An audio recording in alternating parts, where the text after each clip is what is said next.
3 दिन का सत्र बुलाया गया है।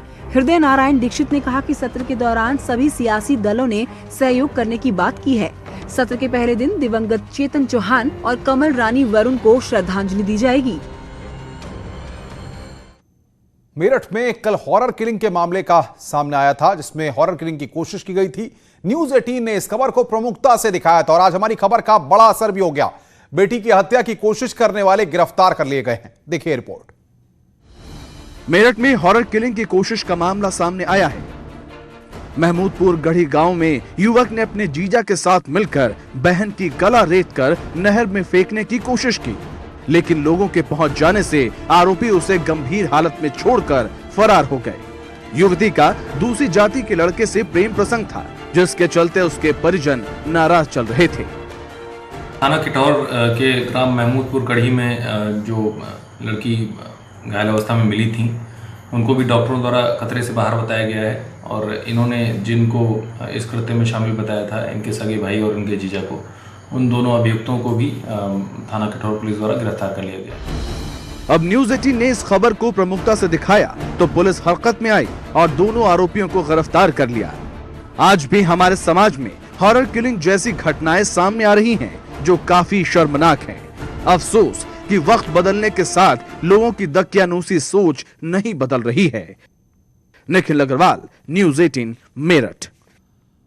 सोचिए, हाथी तो आपने कई बार देखा होगा, लेकिन अगर हाथी को गुस्सा आ जाए तो फिर हाथी क्या कुछ कर जाए, कुछ कहा नहीं जा सकता, तबाही भी मचा सकता है। आज हम आपको दिखाने जा रहे हैं प्रयागराज में एक गांव में हाथी ने किस तरीके से उत्पात मचाया।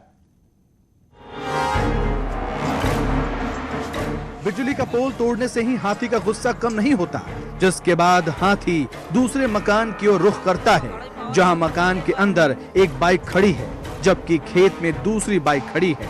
लोग आपस में बात कर रहे हैं कि अब गाड़ी गई। गुस्साया हाथी सूंड से बाइक उठाता है और उसे जमीन पर पटक देता है। बाइक पर पहले पैर रखता है, लेकिन उसका गुस्सा कम नहीं होता, तो वो बाइक को फिर से सूंड से उठाता है और फिर से पटक देता है। हाथी के पैर में जंजीर बंधी हुई है। हाथी जहां से गुजरता है, लोगों की सांसें थम जाती हैं। लोग छतों पर छिपे हुए हैं, कहीं हाथी की उन पर नजर न पड़ जाए। दरअसल रविवार को हाथी ने एक बुजुर्ग को सूंड से पटककर मौत के घाट उतार दिया था। स्थानीय वन विभाग की टीम हाथी को काबू करने में नाकाम रही, जिसके बाद अब हाथी को पकड़ने के लिए मथुरा और आगरा से भी टीम बुलाई गई है। सुप्रीम कोर्ट ने पीएम केयर्स फंड को एनडीआरएफ में ट्रांसफर करने की मांग को आज खारिज कर दिया। याचिकाकर्ताओं को सुप्रीम कोर्ट से झटका लगा। सुप्रीम कोर्ट ने अपने फैसले में कहा है कि पीएम केयर्स फंड भी चैरिटी फंड ही है, लिहाजा रकम ट्रांसफर करने की जरूरत नहीं है। सुप्रीम कोर्ट ने साफ कहा है कि कोई भी व्यक्ति या संस्था एनडीआरएफ में रकम दान कर सकता है। सुप्रीम कोर्ट ने कहा कि नवंबर 2019 में बनाई गई एनडीआरएफ कोरोना संकट से निपटने के लिए पर्याप्त है। किसी नए एक्शन प्लान और न्यूनतम मानकों को अलग करने की आवश्यकता नहीं है। वहीं केंद्र सरकार ने 8 जुलाई को शीर्ष अदालत के समक्ष दायर अपने हलफनामे में इस तर्क को खारिज कर दिया था। सरकार ने कहा था कि पीएम केयर्स फंड राहत कार्य करने के लिए स्थापित एक कोष है और अतीत में इस तर्ज पर कई ऐसे कोष बनाए जा चुके हैं। फैसला आया है जिसमें पीएम केयर फंड को एनडीआरएफ में ट्रांसफर करने का एक प्ली हुआ था